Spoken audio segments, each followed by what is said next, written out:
कैसे हो? मुझे उम्मीद है कि आप सभी सही हो गए। न्यू अपडेट के साथ मैं आपके सामने फिर हाजिर हो चुके हैं। अगर आप कुवैत में रहते हैं या कुवैत की खबरों से पल पल के लिए अपडेट रहना चाहते हैं तो इस वीडियो को ज़रूर पूरा देखें, क्योंकि मैं आपको इसमें काफ़ी ज़्यादा इंपॉर्टेंट जो है इन्फॉर्मेशन देने वाला हूँ। बड़ी अपडेट निकल के आ रही है, जैसे कि आप लोगों को मैंने बताया था वीज़ा आप अपना रिन्यूअल कैसा कर सकते हैं 3 महीने के लिए, वो मैं आपको बताने वाला हूँ। सिर्फ एक केडी में 1 महीने के लिए अप्लाई आप कर सकते हैं।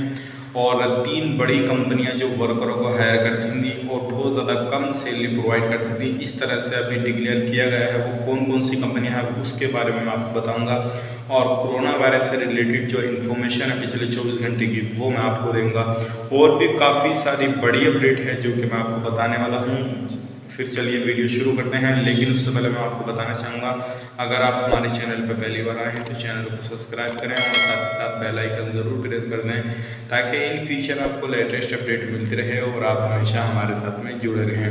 तो सबसे पहले अपडेट की तरफ बढ़ते हैं। जैसे कि आप लोगों को मालूम है, कोरोना वायरस के हवाले से भी हम बात करेंगे, लेकिन उससे पहले मैं आपको बता देता हूँ अभी एक बड़ी अपडेट निकल कर आ रही है जो वीज़ा के हवाले से है। तो अगर आप कुवैत के अंदर कोई सी भी वीज़ा पे हैं, किसी भी तरह के वीज़ा पे अगर कुवैत के अंदर हैं और किसी भी तरह के वीज़ा पे गए, चाहे tourism, visit visa, temporary visa, यानी कि कोई सा भी आपका वीज़ा है, तो आपका जो है एक केडी में 1 महीने के लिए आपका रिन्यूअल हो जाएगा। आपको ऑनलाइन अप्लाई करना होगा। किस तरह से आपको अप्लाई करना है मैं आपको वेबसाइट बता देता हूँ, कौन सी वेबसाइट पे जाकर आपको अप्लाई करना है। सिर्फ आपका किसी भी तरह का कोई भी वीज़ा हो तो आपको घबराने की ज़रूरत बिल्कुल नहीं है, क्योंकि काफ़ी सारे लोग पूछ रहे थे कि भाई हम अप्लाई कैसे करें, और हमारा वीज़ा तो विजिट वीज़ा है, हमारा जो है वीज़ा टूरिस्ट वीज़ा है, या किसी भी तरह का कोई भी वीज़ा हो। तो आपको मैं वेबसाइट बता देता हूँ www.moi.kw/main/ आप इस वेबसाइट पे जाकर जो है अपना वीज़ा रिन्यूअल कर सकते हैं। और ये जो है अगस्त तक के लिए हैं। अगर हर महीने का आपको रिन्यूअल करते हैं तो 1 केडी आपको देना पड़ेगा। तो ये बड़ी अपडेट थी, इसका लिंक आपको मैं डिस्क्रिप्शन में भी दे दूंगा ताकि आप लोगों के लिए आसानी हो जाए। अगली अपडेट की तरफ बढ़ते हैं। अगली अपडेट जैसे कि अब मैं आपको बता देता हूँ कोरोना वायरस से रिलेटेड जो इन्फॉर्मेशन है पिछले 24 घंटे के अंदर। तो रिकवरी की बात करें, सबसे पहले पिछले 24 घंटे के अंदर काफ़ी अच्छी रिकवरी हुई है। कुवैत के अंदर 1230 लोगों की है पिछले 24 घंटे के अंदर। रिकवरी टोटल हो चुकी है 11,386 की।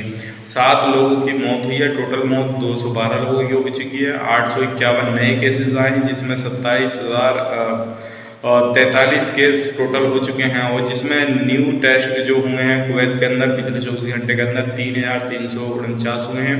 और टोटल टेस्ट 2,93,362 हो चुके हैं। और एक्टिव अभी भी जो केस हैं वो 15,445 हैं। सीरियस केस 200 हैं। तो ये कुवैत की जो है कोरोना वायरस रिपोर्ट है। अब बात कर लेते हैं कंट्री बाय कंट्री की।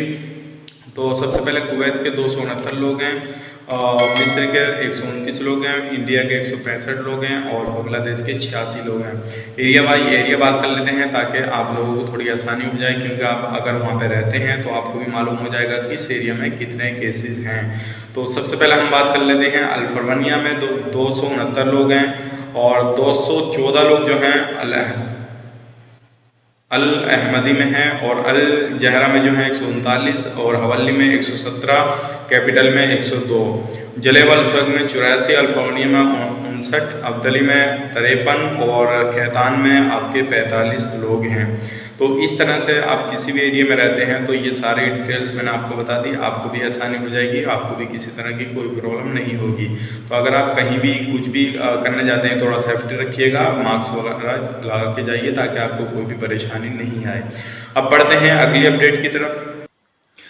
अगली अपडेट ये है, जैसे कि अभी कुवैत गवर्नमेंट इस टाइम काफ़ी ज़्यादा छानबीन चल रही है और हर तरह से जो है जो लोग वहाँ पे काम करते हैं उनकी देखभाली भी करी जा रही है। तो इसी तरह से 3 कंपनियों को जो है वेरीफाई किया गया है और उनके ऊपर कार्रवाई की जाएगी, लेकिन अभी जो है उनके नाम ओपन नहीं किए गए हैं। और उन कंपनियों में जो है काफ़ी बड़ी तादाद में जो लोग थे बांग्लादेश के, ज़्यादातर बांग्लादेश के जो हैं वहाँ पे लोग आते हैं और काम करते हैं। ज़्यादातर जो लोगों की है लेबर कैटेगरी के, वो कंपनी हायर करती है वर्करों को, और 70 केडी सैलरी प्रोवाइड करती है पर मंथ की। तो ये बड़ी अपडेट निकल के आई है और भी उसके हवाले से बहुत सारी जानकारी है। तो मैंने सोचा आपको मोटी मोटी चीज़ ये बता दूं कि वो काम ज़्यादा ले रही थी वर्कर से और 70 से लिकेट ही दे रही, लोग वहाँ पे पैसा दे के ज़्यादा आए हैं। तो इस दौरान उन कंपनी के खिलाफ भी कड़ी कार्रवाई की जाएगी जो इस तरह से कंपनियाँ काम कर रही हैं, वर्कर को अपनी सैलरी ज़्यादा प्रोवाइड नहीं कर रही, काम ज़्यादा ले रही हैं। तो ये बड़ी 3 कंपनियाँ थी, उनका भी नाम नहीं दिया गया है, जैसे ही नाम आता है तो इंशाल्लाह मैं आपको बताऊंगा कि वो कौन कौन सी कंपनियां हैं, किन पे जो है कड़ा कदम उठाया जाएगा, किन कंपनियों के खिलाफ। तो अगर आप भी इस तरह की किसी भी कंपनी में काम करते हैं जहां पे आपकी सैलरी कम है, काम ज़्यादा लिया जाता है या फिर ज़्यादा वर्करों को वो कंपनी हायर कर दिया किसी भी तरह से इलीगल तरीके से, तो आप सावधान हो जाइए क्योंकि हो सकता है आपके खिलाफ कड़ी कार्रवाई की जाए।